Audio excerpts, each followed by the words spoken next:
In this video, I'm going to break down the results of my DEXA scan. I'm going to cover why I did one, the data that I was looking for out of it, and why you should potentially look into getting one done yourself and what would be the important metrics to look at. And so I'm going to share screen and go over the data right here. So you can see here, DEXA Fit. I got this down in Renton in Washington. Overall body score was A+. They had another thing inside of the app that said metabolic age is 26. I am 34. 6 foot, 188 pounds, according to this.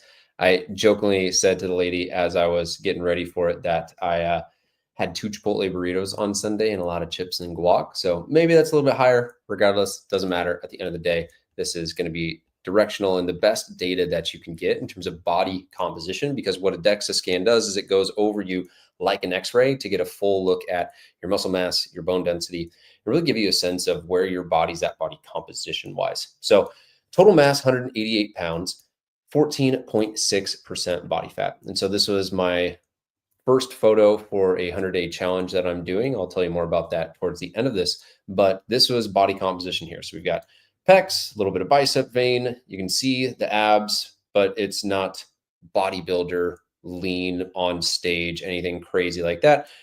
Really, for me, I got a 10-month-old. This is my maintenance body composition and where I feel comfortable at, which again will be a segue into why I decided to do this body scan and challenge in a second. But coming back to the report. So total mass, 188 pounds, 14.6% body fat percentage, lean mass. So that put it at 153. And they'll always give you little targets, and keep in mind the data that is input into this is going to be from health conscious people. And so the reference ranges are going to be from people that are on the healthier spectrum, typically of the American population. And so if you're looking at this and it's saying, okay, you're in the needs focus area, that's the needs focus area for the data that they see. If you see that you're an elite, that's the elite for a sample size of people that typically are going to skew more towards the good and excellent area. So I could definitely put on a little bit more lean mass. 156 pounds would be 3 pounds of lean mass. If I was going to train for building muscle, that would probably take me half a pound to a pound a month, probably 3, 4, 5 months to do that, assuming training, nutrition, and sleep is all dialed in.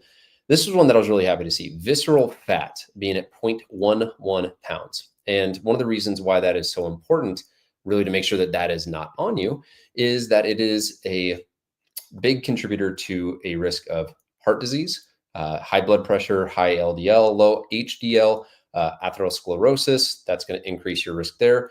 It leads to insulin resistance and type 2 diabetes, hormonal and metabolic disruption, specifically a lot of inflammatory cytokines and hormones that are going to disrupt your appetite, your inflammation, promote a lot of the metabolic disorders inside of a metabolic syndrome. So looking at things like high blood pressure, high cholesterol, your high blood obesity, and the high blood sugar. I mentioned that one. And so liver damage is another one. So if you got non-alcohol fatty liver disease, we really want to make sure that you're addressing visceral fat. And then finally, risks of cancer. And really, anytime you look at increased body fat percentage, you're dealing with a lot of those things. And that right there is kind of a big thing just from a health and longevity standpoint, where I'm like, okay, cool. Visceral fat is down. That is one of the most important things for me, knowing that I want to live a long, healthy life. I got a 10-month-old. We'll probably have a couple more kids. And so that's something that I'm thinking about. So if you're someone that ends up having a higher visceral fat score on there, big thing that I would focus on is reducing body fat percentage. You can't spot reduce fat, but decreasing overall body fat percentage is eventually going to target the visceral fat around your organs, which again is very hard on the body. Then I've got my T-score, which is a big indicator of bone mineral density. And that was a 2.10 in the excellent range. And so for me, that said, my bones are healthy. If we go and look at the importance of a high bone mineral density, that increases or really decreases your likelihood of fractures as you get older. It's fractures that cause not only death, unfortunately, like this one here, like risk of fractures in the hip, spine, and wrist, which can all lead to serious disability or even mortality, but also bone disease and being able to get ahead of osteopenia, osteoporosis, and bone mineral density. One of the big things that's going to contribute to a strong bone mineral density is supplements like calcium, vitamin D, dietary changes, lifestyle changes, and specifically strength training. And so really a good predictor of longevity is going to be your bone mineral density. So it's glad to see that that was the case. One of the cool things with the DEXA Fit too is it gets really granular with the data around body fat and muscle tissue as it relates to different parts of the body. So my arms were pretty level. My trunk was pretty level, but it was interesting that I found that my legs were a little bit off. And this is something that the gal went over with me. And so I got almost a pound more on my left side than my right side. So that's going to be something that I'm going to take into account. I'll probably train my right leg first in lunges so that I can put more emphasis and neural efficiency towards recruiting motor units on that right leg. I actually tore a quad in my left leg back in college. And so I've always thought, man, my left leg is weaker. I sit in my right hip when I'm driving, so my right side's usually tighter. So I found that really interesting because I would say my left side is weaker, but now that I think about it, I'm left-legged if I play soccer. And so probably have more muscle there. And because I tore my left quad and because I thought that it was behind, I actually overemphasized it so much that the right side ended up getting neglected, which is pretty interesting data for me. And so it goes over a couple other things like your android to gynoid ratio. So basically, where's your body fat stored? A lot of that is going to be genetic, but also a lot of that can be a sign of insulin resistance or something from a hormonal standpoint that can be addressed. Got 8 pounds of bone, which was good. All these numbers here looked good. And then it gives you a score. And so what I'm going to do is go back and look at this in 100 days, 3-4 months. And this is going to be something that I actually did for a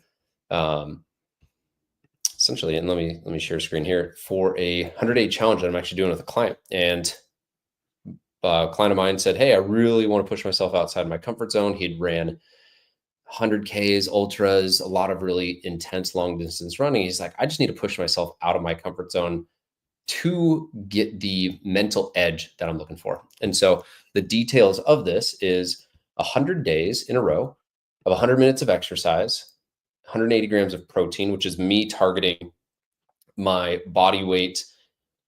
Potentially could go higher, but if you also go and look at the detailed literature, it's 0.7 to 1.2 grams per lean mass. And if my lean mass is at 152 pounds, I'm actually at that 1.2 mark. So that should be a good spot there.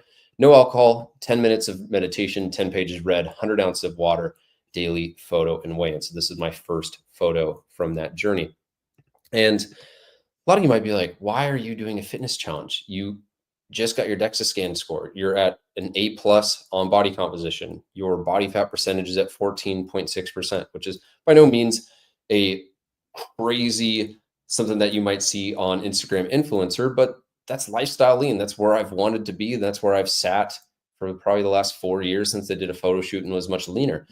But for me, fitness has always been the mental side of things. And if I know in my head that I'm operating at 75, 80% of my potential, I'm more interested in that than what the scale says, what the body fat percentage says. I was almost glad when it said A+, because I was like, cool, now this can solely be a mental challenge, a mental toughness challenge. Because the way I like to look at fitness, when you come on this channel and I work out in helmets and I'm talking about the alter ego, the idea of the alter ego is you're trying to create a character and tap into the version of you that has the character traits that you're wanting to emulate, that you're wanting to build. So things like discipline, toughness, grit, focus, intention, leadership, those are things that I want to improve.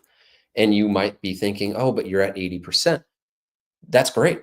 And for me, I can tell that that's my comfort zone. And a lot of the growth that I'm looking for is going to happen outside of my comfort zone. If you look at an exponential graph, all of that exponential hockey stick growth happens at the end of that curve, at the 80, 90, 100%. And so much of the results that I'm looking for, and if you're watching this, so much of the results that you're looking for is in the 85+% of consistency and of pushing yourself outside of your comfort zone. And so I'm going to be doing this challenge. I'll be talking a lot about it on this channel, on my Instagram page. And so if you are interested in that, definitely follow along. But if you're also interested in just getting a DEXA scan done, I would definitely recommend it, because ultimately a lot of people underestimate how much fat that they have. I think that's one of the biggest things that I've seen working with hundreds of clients work with a lot of guys that are 30, 40, and they'll be 250, 275, 300, 300 plus pounds. And they'll be like, oh, if I got to 250, like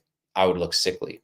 And ultimately, it's a limiting belief as to what is possible for them. But it's also one of the big things that holds people back because they've got such a low ceiling for what they're shooting for. And best case scenario, they hit that ceiling versus if you go and set your goal of, hey, I want to actually be in the shape I was in high school or college. Well, odds are your body composition or really your muscle tissue and bone structure hasn't changed much since college. And so if you were fit and lean then, and you want your health to be in a place to where you don't have to worry about it, your BMD, your visceral fat, all of that is so far in the green that you don't have to have the anxiety as to whether or not a lot of those health concerns are going to pop up. Well, do the work to actually get to the point to where you've got a buffer and you're not just flirting with constantly being in that obesity, overweight range, but you're actually in a healthy range, right? And that varies. The number isn't necessarily important, but it's more so knowing that you are pursuing your potential. Because when people see you pursue your potential, your wife, your kids, your friends, if you're in the military, the guys in your squad, your unit, when they see you operating at your highest level, that's going to signal two things. I got to get out of this guy's way because I'm not willing to do the work, or I'm inspired by that and I want to follow in suit. And that's how you make the change and the impact that you want to make. The kids are going to see you working out. They're going to want to work out. But one of the big things for me and why I signed up for this as soon as a client said that he wanted to do this is I didn't want to be coaching him through something that I wasn't willing to do myself. And so if you want to lead others, you got to first do it yourself first. So get a DEXA scan, get some awareness around the data, where you're actually at and how much work you've got to do. Maybe it's not a lot, maybe it is, but then get to work. And so hopefully, this was informative for you, but mostly I really hope that this inspires you to take action because experience outranks everything, as Captain Rex says, and action cures anxiety. If you got any worry about this, take action on it now. Drop a comment, drop a like, subscribe, all that good stuff. If you got value, I'll catch you guys in the next video.